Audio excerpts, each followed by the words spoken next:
ममता बनर्जी को हार का सताया डर, लगी बल बनाने। ममता बनर्जी ने मोदी को बताया सबसे बड़ा घुसपैठिया। ममता के बयान पर बीजेपी का पलटवार, कहा मानसिक संतुलन तो बिगड़ा, रांची भेजो। तो पश्चिम बंगाल की मुख्यमंत्री ममता बनर्जी ने भारतीय जनता पार्टी के नेतृत्व वाली केंद्र सरकार पर निशाना साधा है। उन्होंने मतदाता सूची के विशेष ज्ञान परीक्षण यानी SIR प्रक्रिया के माध्यम से लोगों के मतदान अधिकार छीनने का आरोप लगाया है। उन्होंने प्रधानमंत्री नरेंद्र मोदी को सबसे बड़ा घुसपैठिया बता दिया है। तृणमूल कांग्रेस प्रमुख ममता ने कोलकाता के प्रतिष्ठित रेड रोड पर ईद की नमाज के बाद नमाजियों को संबोधित किया।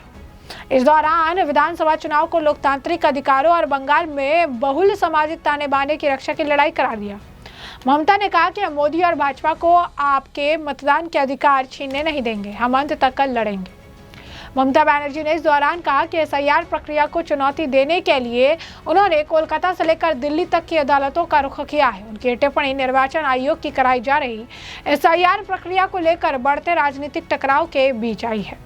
तृणमूल कांग्रेस का आरोप है कि SIR के कारण वैध मतदाताओं के नाम हटा दिए गए हैं, खासकर अल्पसंख्यक बहुल क्षेत्रों से। ममता बनर्जी ने कहा कि जब आप विदेश जाते हैं तो नेताओं से हाथ मिलाते हैं, मित्रता की बातें करते हैं, यह आपकी पसंद है और मैं सभी देशों का सम्मान भी करती हूँ। लेकिन जब आप भारत लौटते हैं तो अचानक हिंदू मुस्लिम विवाद शुरू हो जाता है और लोगों को घुसपैठिया कहा जाने लगता है।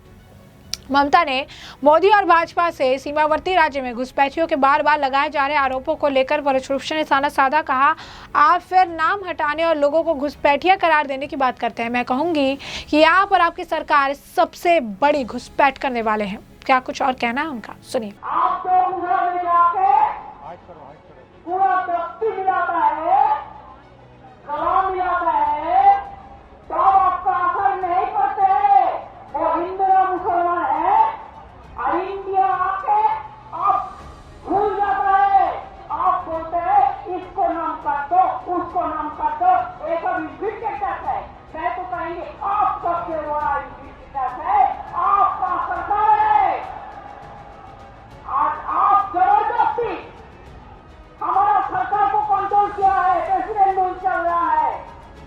हम डरेंगे नहीं।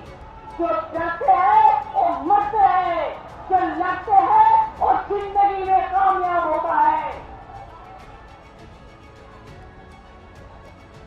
सबको भेज दिया, सबको भेज दिया और कहता मकान भी छोड़ दो, सब मकान में बीजेपी का निकाल हो जाएगा।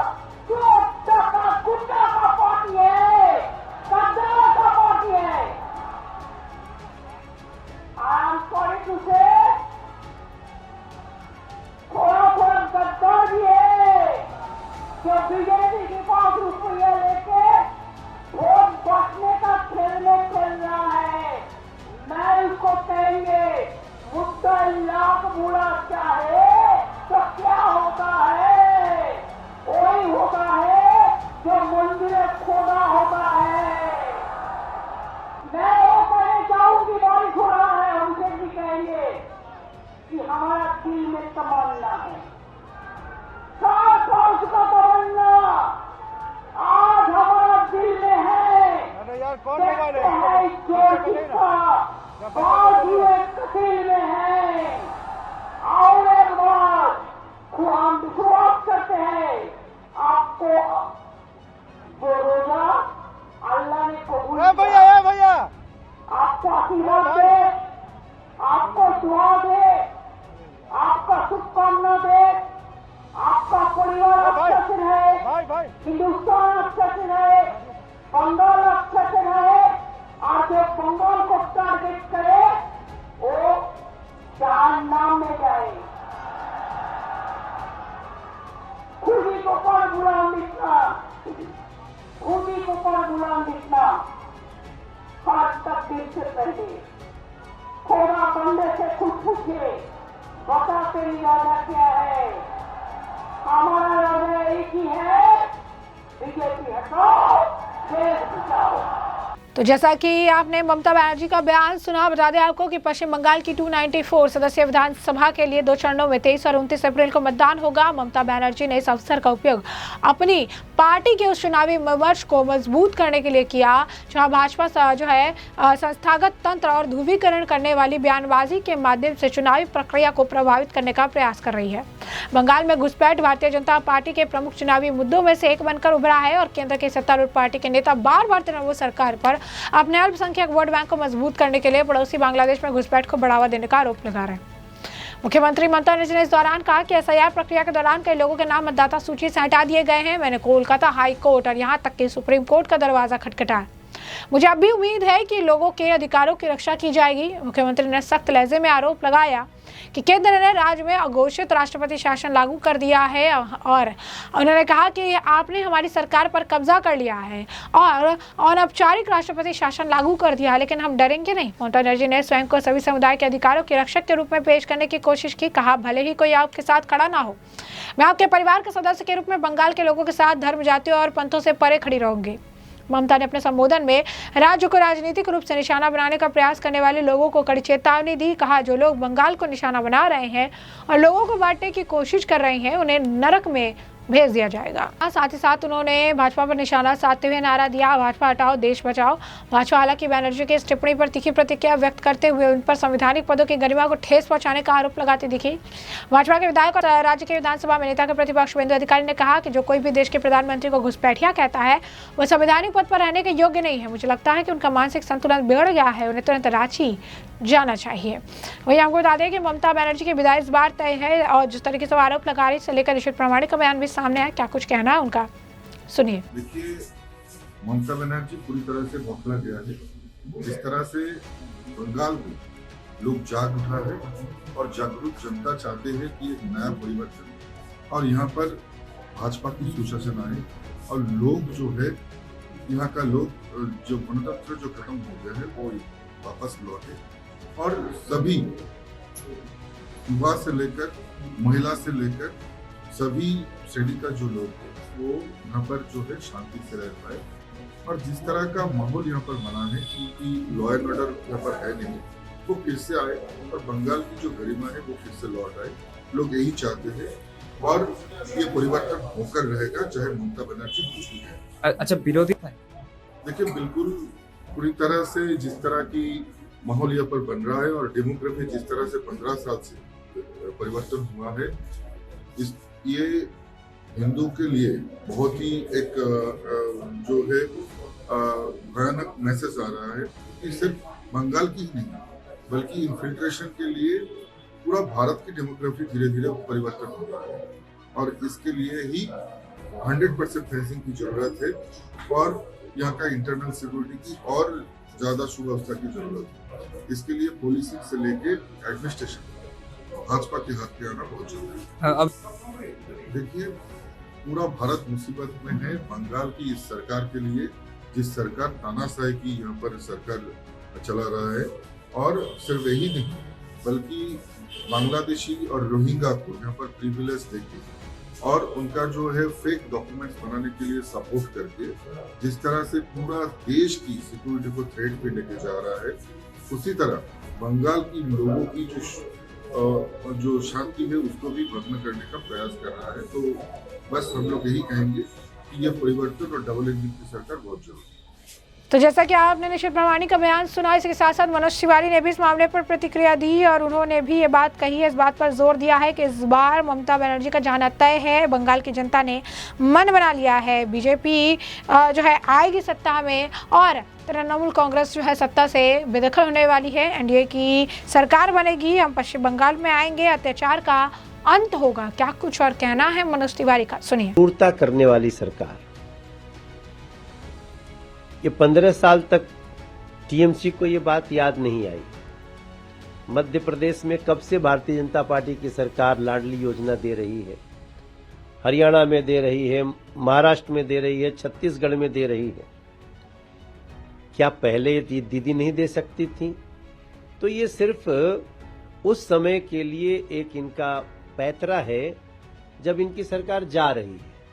अभी एक ओपिनियन पोल के अनुसार मैं देख रहा था कि कि पश्चिम बंगाल में 178 सीट भारतीय जनता पार्टी को आज की डेट में आ रही है। अभी तो चुनाव जब वोटिंग का डेट नजदीक आएगा तब और भी ज्यादा पश्चिम बंगाल का व्यक्ति सोचेगा, भाई बहन युवा सब सोचेगा, और जो अत्याचार और लूट किया है, जो रिलीजन के नाम पे, धर्म के नाम पे जो तकलीफें दी हैं, अब उसका पश्चिम बंगाल के लोग टीएमसी को हटाकर उसका बदला लेंगे और ओपिनियन पोल यही कह रहा है। तो इस समय अब दीदी जो कहना हो कह लें, कहने से कौन रोक रहा है। लेकिन जो 15 साल में एक बार ऐसा नहीं सोचा, तो भारतीय जनता पार्टी आएगी तो वो ये सब करेगी, वो लोगों को सहायता देगी जैसे अन्य राज्यों में दिया जाता है।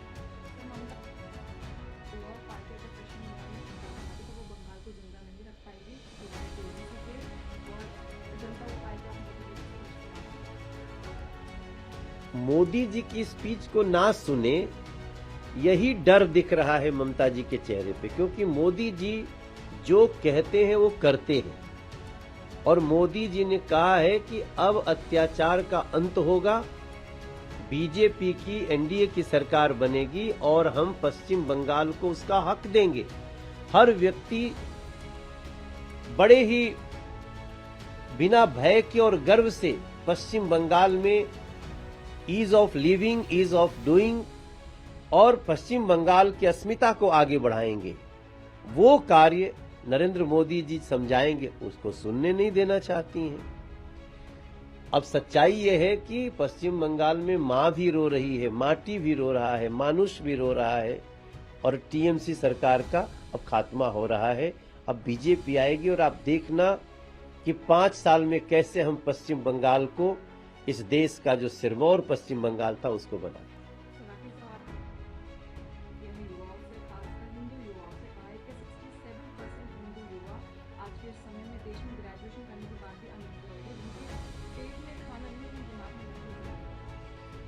देखो, अब इस देश में पेट में खाना नहीं अगर कोई बोलता है तो उससे बड़ा कोई झूठा व्यक्ति नहीं हो सकता, क्योंकि इस देश में 80 करोड़ लोगों को पर व्यक्ति अनाज दिया जाता है, लेकिन हम उससे भी संतुष्ट नहीं हैं। ये युवाओं को जितनी संख्या में रोजगार दिया गया है इस देश में, वो मोदी सरकार ने करके दिखाया है। अभी अभी सदन में इसका पूरा ब्यौरा दिया गया है। और रही बात, जो हमारे युवा भाई अभी रोजगार के लिए बचे हुए हैं, उनको भी देने का काम, उनके लिए प्लानिंग मोदी सरकार ही कर सकती है।